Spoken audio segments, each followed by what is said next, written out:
is Dr. Sylvia Black, licensed real estate broker with affordable homes and apartments, and I'm licensed to preach and I'm ordained as a minister. And I'd like to thank you for joining me today. Today I'd like to talk to you on the subject of, is an arbitration agreement legal?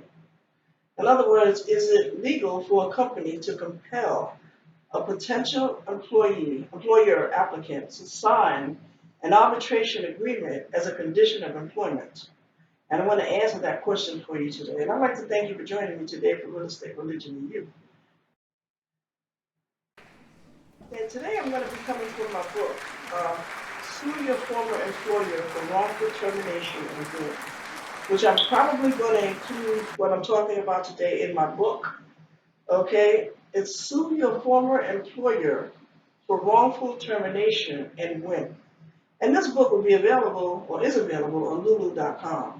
I'm going to be adding in what I'm talking about today in the book. Now, back in August of 2015, I had got hired for a company, which I'm going to remain nameless, as a customer service representative. My job was to answer calls. We was considered level 1. We answered incoming calls for customers, and we would transfer them to the appropriate department if we were unable to handle the call ourselves, which is what we did. The first 30 days was in classroom training. The second 30 days was what they call coaching and development, which means that we were still in considered training, but we were actually doing live work. So we were on the phones, but there were other people assigned from other departments that were assigned to help us. Okay. Now the third month and proceeding and continuing from there on, was supposed to be actually just working on the job. It was just supposed to be, now you're working, you know what you're doing, you're there to do the job. I was there for approximately a little bit, 2 days over 90 days. Okay, and after that I was terminated. And I felt that I was wrongfully terminated. And it just would not rest within my soul, my spirit. So the first thing I did was I wrote to the headquarters to see if I could get my job back. And I didn't get it back. Okay, they agreed with what had happened. So after that, I said, now I looked on the internet and I decided that I was going to write to some other organizations, which I did. One of them is called the Equal Employment Opportunity Commission, which is called EEOC. And the other one was the National Labor Relations Board, which is NLRB. Now, I would suggest that you write to both of them. Okay, and then either one of them could actually, help sue on your behalf.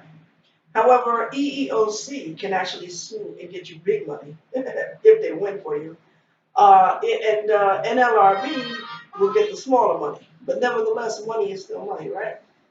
Now, I'm not saying that they can or that they will, but that's, if you go through NLRB, you'll probably just get something like your vacation pay, your missed vacation unearned, your earnings that you missed as a result of being terminated, and a couple of other things. And that EEOC, I was reading an article for a man that lived in Alaska, and they sued the company he worked for what his manager had said to him out of place, and got $3.5 million.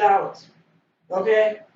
So I contacted them and I said, let me see if they can help me, if I even have a case at all. So I wrote to them, and sure enough, I have a case. However, EEOC, they pointed out a few things that were actually wrong with what had happened. And then it turned out that, I have a case. I have a lawsuit against them. So now there I am suing. I'm suing them. And I sued, and then just recently the plaintiff, the defendant, actually, I'm the plaintiff. The defendant actually answered. I'm pro se. I'm handling this case myself without a lawyer. Okay, and the attorneys actually responded. Okay, now today we're talking about, is an arbitration agreement legal? Okay, can an employer compel an employee to sign an arbitration agreement and have it binding? Yes, it is legal. Yes, they can force you to sign an agreement. But in some cases, that arbitration agreement will be deemed by the court as unconscionable, okay, which means that they will not be able to uphold that arbitration agreement, only providing that you signed it and agreed to it, okay? Now, again, I'm talking about my book, Sue Your Landlord Sue your former employer. I'm thinking about real estate. Sue your former employer for wrongful termination and win. And I'm going to include what I'm talking about today. Today's topic is actually, is an arbitration agreement legal? In other words, is it legal for a company to compel an employee to sign an arbitration agreement as a condition of employment? And the answer is yes, it is legal. However, there are some times where the agreement will be deemed unconscionable. And what that means is that it will not hold up in court. That arbitration agreement, even though you signed it, will not be held, will not be, at the judge's discretion, of course, held up in court. In other words, it would be deemed, forget it. Like you signed it, but so what? Okay? Now, the company, the defendant, I should say, the defendant's attorneys, they responded and they answered when I served them with the papers and I used a process server to do it. Okay? But what happened was when I contacted the Equal Employment Opportunity Commission, they were not able to handle the case because they didn't have grounds enough. Okay? It wasn't solid enough for them to handle it. Okay? So they gave me permission to sue in federal court. Now, as I told you, I have sued in civil court, I have sued in landlord-tenant court, I have sued in small claims court, I have sued in, did I say Supreme Court? And now I'm suing in federal court. And I have never lost a case, praise God. Okay? And I don't plan on losing this one either. Okay? My goal, my object was to work. I wanted to work. I mean, to tell you how things have went so array on that job, I would just have gotten paid after working, 2 weeks. You get paid every 2 weeks. And I would come home with a full paycheck, baby. Supposed to be happy, ready to go out and do some things. I was in tears. I was bawling, okay? Because things were just so wrong. And I knew they were wrong, but I just wasn't sure how to handle it. So, the doctors gave me some pills to help relax me. And now I take the pills now, but it puts me to sleep. But before, I was able to function with the pill, wide awake. It didn't put me to sleep at all. So, my blood pressure has gone down. I'm much healthier now, in terms of, my, how I feel and, that I'm able to think straight as a result of not working there. But I still am pursuing the lawsuit against them. Now, what I want to do is I want to read you my answer. And the reason why I want to read you my answer is to give you some ideas in terms of how and why an arbitration agreement may not be legal. I mean, I would say not legal, but may not be held up in court. And a lot of times the employers, they do that as a tactic to make us afraid. And then because they know that their employers, the people who they have hired to supervise us, do wrong. And they figure that if they have you sign this arbitration agreement, that you won't sue. And most people don't, because they feel and you fear that arbitration agreement is going to prevent you from winning the case. But there are some things, like for example, some things that would be considered against the law. Like if an employer rapes you.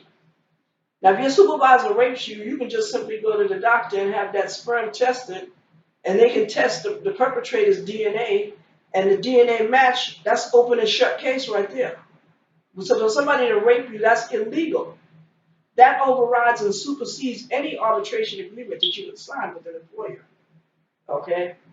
For example, if somebody assaults you, if somebody hits you, that would supersede over any arbitration agreement because that within itself is illegal, on or off the job, right? I mean, that's illegal, right? If you walk up and slap somebody or hit somebody, I don't care how lightly you do it, the fact that contact was made, that's an illegal act because that was an unwanted act. I didn't want it to happen, and I told you, nobody wants to get hit. Come on.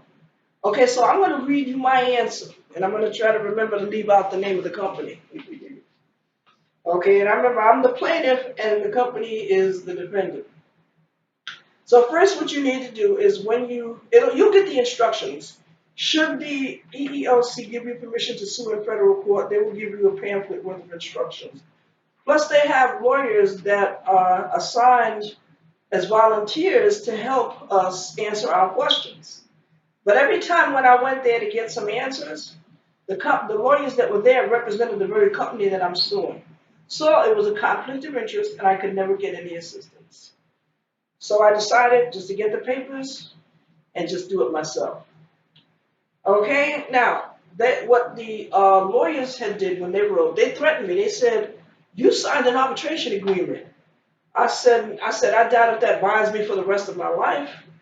And so they said, "Well, we're going to compel the court to dismiss your case, and and for you to handle it with us, or something like that." So I said to myself, that don't scare me. I'm not going to stop doing what I do just because they threaten me. They're going to compel the court. You can't compel the court. The judge makes the decision. And this is what I try to tell everybody. Lawyers, you can't tell the judge what to do. Usually the justice system is pretty fair. It may not be as fair as we want it to be, especially to us folks, but it's fair to an extent that we are allowed, justice to a certain degree. Now if I had the money to hire a lawyer, I would go ahead and I don't know if I would hire a lawyer or not, but I bet you I'd have a better case.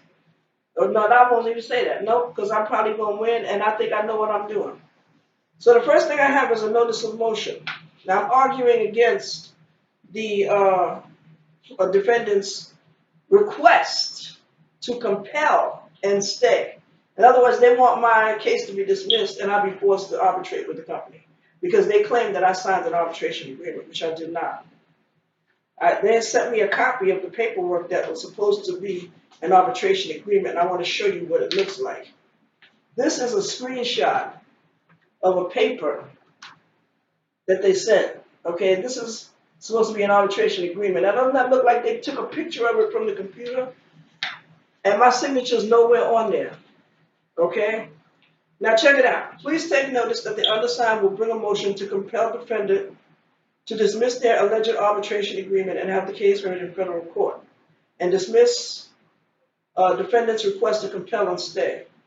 I am asking the court to compel defendant to appear in court and argue the matter in federal court and have the matter heard in federal court. Okay? Now, in my affidavit in support of motion, this is where I tell my story as to why I want to have this case heard in court.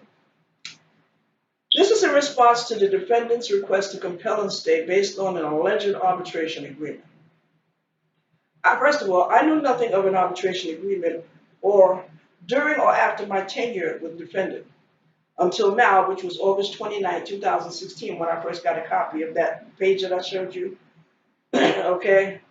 Nor was the arbitration agreement discussed at orientation or at any time during my employ with defendant. Nor did I sign an arbitration agreement at any time. The judge would probably say, no, dismiss. So I continued to argue, and they had included attachments, and I included attachments and what I call exhibits and what have you, that I didn't include in my original complaint. And I said, I want to make this baby stick. I want to use as many requests and many things to argue my case, to let the judge see why I should not be held liable for this arbitration agreement. Okay?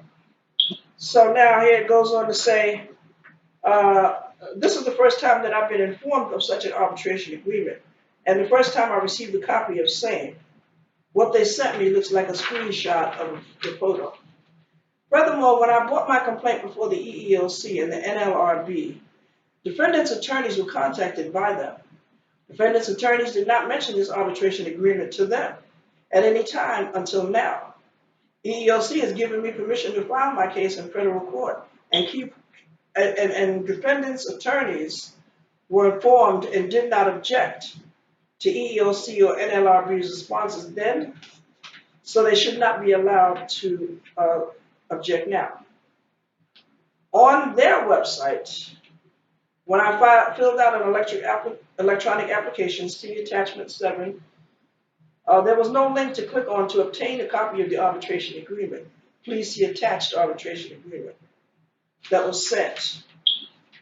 Okay, this must be the old one. because I don't see where I put exhibits. Okay. Anyway, I'm going to read it to you. And when I talk about EEOC, I attached the letter the EEOC sent me, and I attached the letter that NLRB sent me. Now, on their website, when I filled out an electronic application, there was no link. Okay, I said that. Please see attached arbitration agreement that was sent to me by defendant's attorneys, and a copy of their email dated 8/29/16. As you can see on the electronic form, it says that the defendant has in place a program that includes a binding arbitration as an exclusive means of resolving most employment-related legal disputes. It further states that I will be asked to review and agree to the arbitration agreement later in the application process, and I will not be allowed to proceed further in the application process until I have done so. Okay? I was hired and I did not sign an arbitration agreement, nor was an arbitration agreement reviewed, and I did not agree to one, and I'm not agreeing to it now.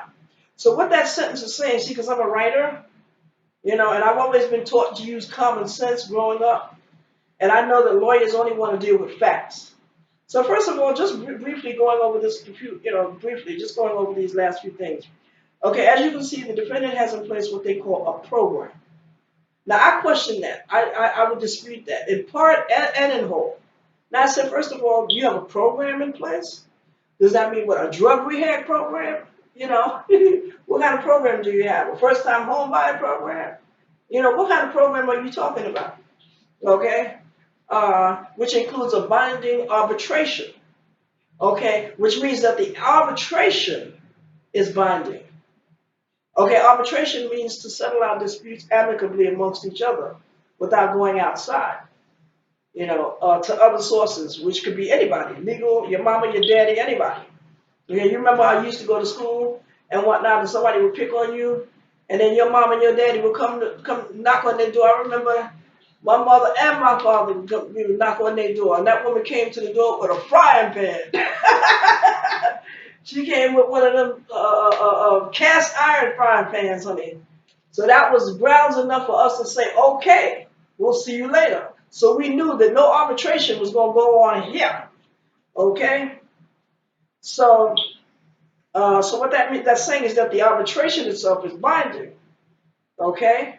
And it says that includes a binding arbitration as an exclusive means for resolving most employment-related legal disputes. Most. What is covered under most employment related? Now, what I want to read to you is not necessarily employment related, because I'm sitting at the computer typing. Is that employment related? Okay, I'm going to go on. Furthermore, the form starts out by saying that the defendant has in place a program that includes a binding arbitration.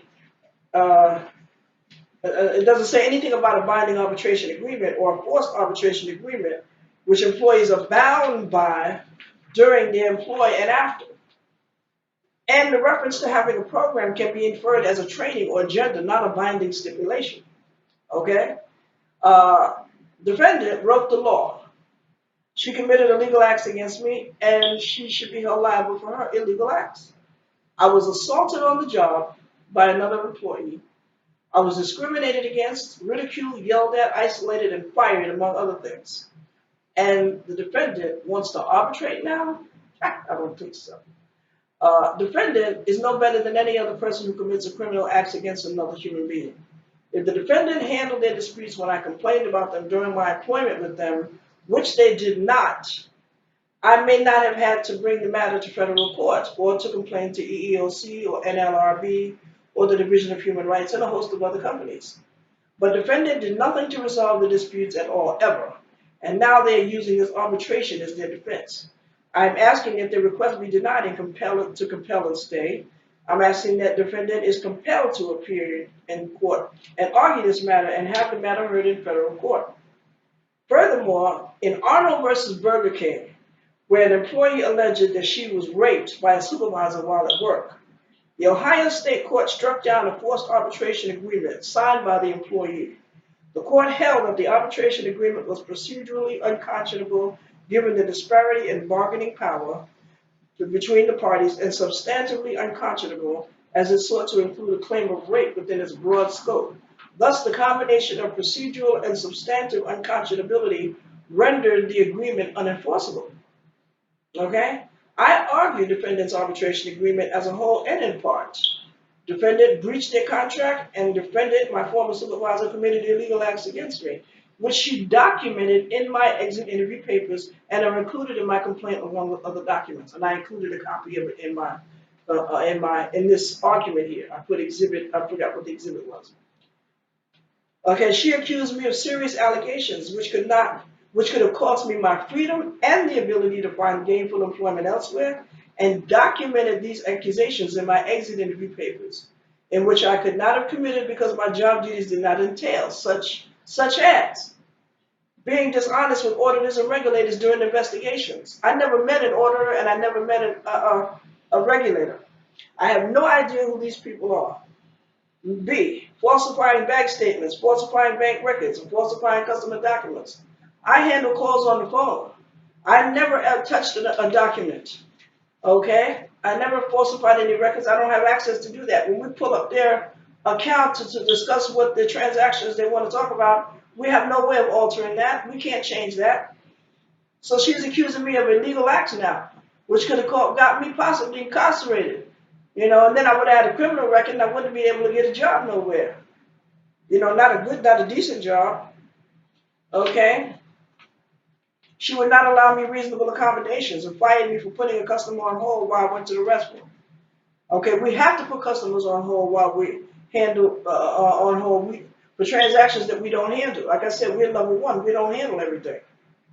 Okay? Sometimes the customer's on hold waiting to be transferred to another department for as long as 30 minutes. But I was gone for like 3 or 4 minutes. So what I question is, what's the illegal act? Was it the actual putting her on hold? Or was it the fact that I got up and went to the bathroom? She doesn't know I went to the bathroom. Okay, so I'm going to be arguing that in court. Okay, I was assaulted in class and no one did anything about it when it happened. And I was in the room with 20, all the co-workers and the trainer was present. Okay, she falsely accused me of falsifying my timesheet, which I did not. She's even fighting to keep me from getting unemployment based on these false allegations and changed her basis for termination so she could win the unemployment appeal. See, and I work for them, so I know what goes on behind closed doors. Okay? She also falsely accused me of dropping calls, call avoidance, slamming, intentionally misdirecting calls with or without a client's knowledge, and blind transferring calls. And she documents these dates and times in my exit interview papers. She wrote all this down and signed her name to it. This is an open and shut case, baby. She falsely accused me of insubordination to the supervisor, neglecting job duties and responsibilities, and refusing to perform assigned work, absence from work without appropriate notice of supervisor approval, violating a defendant's policies, for example, their code of ethics, prohibitions against illegal drug and alcohol use, and falsifying reports and records. Wow, this woman accused me of all of that. Okay? First of all, I don't drink, I don't smoke, I don't get high.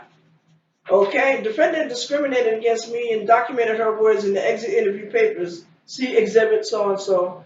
When she asked my co-workers why they did not raise their concerns earlier to her, and they shared that they were afraid.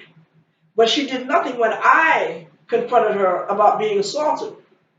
She continued to ignore my concerns and complaints, saying that since I said nothing else in the matter, that the defendant assumed that the matter had been settled. I just decided to keep my mouth shut because I wanted to keep the job. Okay, employers are supposed to deal with each situation as it arises and resolve disputes in a timely manner and not let it go on for months like the defendant did.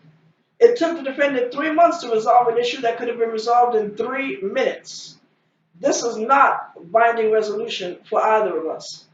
My co-workers said they were afraid, and that's why they didn't come to her sooner, and so was I. I was afraid also. That's why I kept my mouth shut. Defendant is supposed to involve those who must live with the decision as perceived as being fair. They were not fair in their dealings. They catered to my co-workers' concerns and did not address my concerns. Instead, they fired me. I was not treated with respect or fairness, and to this day, the defendant doesn't really know pretty much what went on. She doesn't care. They did not attempt to obtain the facts about what happened, and she further engaged in protected protest of unlawful activity and willful violation of Age Discrimination Act of 1967, as amended in Title I of the Americans with Disabilities Act of 1990, as amended by firing me because I went to the bathroom while a customer was placed on hold. Wow. She fired me for discussing what went on in the meeting that led to my termination because I talked to one of my coworkers about the meeting, and the only things that were discussed in the meeting was what happened to me in class. Okay? As I said to you, okay? Furthermore, there's no legal requirement that I accept an arbitration agreement as a method of resolving claims that could otherwise be presented to public court system, so I choose to prosecute defendant in federal court. If the defendant is allowed to continue with their arbitration, I will suffer limitations on the relief that I could get in arbitration versus public court, that I cannot get in arbitration versus public court. Furthermore, I don't believe that I'm bound by this agreement to arbitrate my claims since I didn't sign it and I wasn't presented with the arbitration agreement during my orientation or interview. Being forced by an alleged arbitration would impose limits and methods used to get evidence which would otherwise be available in public court to me. That's what they call discovery. Jurisdictions for one-sided results, and there would be an overall imbalance in the obligations imposed. Lastly, but certainly not least, not only are there often much higher costs associated with forced arbitration than the use of public court system, but recent evidence also shows that employees who are governed by forced arbitration rarely file claims. This allows employers to violate employee protection laws to continue to do so without being held accountable for their actions. Okay, and the availability of discovery would be very limited in the arbitration proceeding. Okay, this would be a major disadvantage in arbitration for me, and the prohibition of the depositions I may have to obtain to prove my case. Therefore, I'm asking the court that I be allowed to continue to prosecute defendant in federal court to the fullest extent of the law, and that I be allowed to proceed with this lawsuit in federal court and not be compelled to submit to defendant's arbitration, which I did not sign or agree to. Okay? Okay, and that's it. And then I include my agendas, my stuff. So why I read that to you was some of the answers are right there in my answer to you. And I'm talking about sue your former employer for wrongful termination and win, which is available on lulu.com. Or you can contact us at 716-428-9892 if you really want some more information on this particular book. And the reason why I read that to you, because a lot of answers are in my answer that would let you know some of those answers say those are the reasons, some of the reasons why an arbitration or could be not held enforceable. Okay? And don't be afraid. Even if you feel that, all the evidence is stacked against you, still file those papers in court. Take that chance, because you'll never know if you're able to do that unless you try. So I want to thank you for joining me today for Real Estate, Religion, and You, and I ask you to join me right here on next week on Time Warner Public Access TV Channel 20, Wednesdays 6:30 to 7, and Saturdays 12:30 to 1. Holla at us.